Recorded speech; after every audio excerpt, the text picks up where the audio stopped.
चाचा खैर त आहे, छो परेशान आहियो? नादिर पुट खैर कहिड़ो आहे? अॼु ॿियो ॾींहुं आहे, ख़बर न आहे परूअ खे अलाए किथे रखियो अथनि। छा थियो आहे परू खे? नादिर पुट अॼु ॿियो ॾींहुं आहे, परूअ खे अलाए किथे खपे खणी विया आहिनि, काई ख़बर कोन थी पए। परू खे केरु खंबे खणी वियो आहे?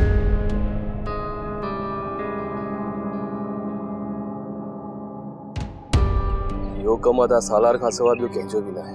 बाबा असां ग़रीब आहियूं, असांखे माफ़ कर, परूअ खे आज़ाद कर। चाचा साले तू उल्को न कर। ईअं सम्झ त परू हाणे अकेलो न आहे, सिर्फ़ु तुंहिंजो पुटु न आहे पर मुंहिंजो भाउ बि आहे।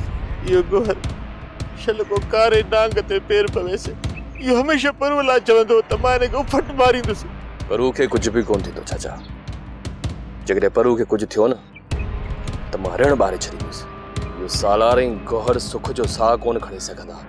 वारो कर पुट, गोहर ॾाढो ज़ालिम अथई। चाचा मूं तव्हांखे चयो न त तव्हां फिकर न कयो, मां हिन गोहर खे ॾिसी वठंदुसि। बसि नादिर पुट, अलाह तोखे यादि ॾे, तो में ई आसरो ऐं उमेदूं आहिनि। चाचा आसरो अलाह में आहे, तव्हां बेफ़िक्र थी घर वञो। इंशाल्लाह अॼु शाम ताईं परू घर मोटी ईंदो, मां वठी ईंदुसि।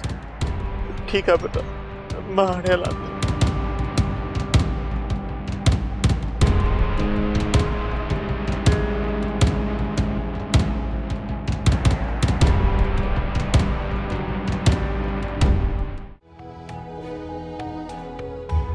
छा कयां? इन चिंडड़ीअ मां जान कीअं छॾायां? जॾहिं का घर में आई आहे, घर ई गंदो करे छॾियो अथसि। बेनकाई के जाइ जी मुंहिंजी थी बराबरी करे।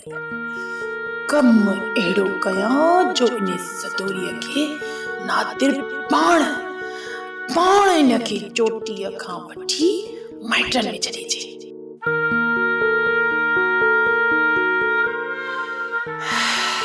छा कजे? मुरादीअ खां मदद वठिजे।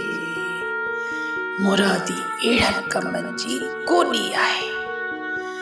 मासी मुरादी अहिड़ी त बाहि थी जो सुकनि सां गॾु सावा बि सड़ी वेंदा। मासी मुरादीअ जी शैतानी दिमाग़ में अहिड़ा ख़तरनाक मंसूबा हूंदा आहिनि।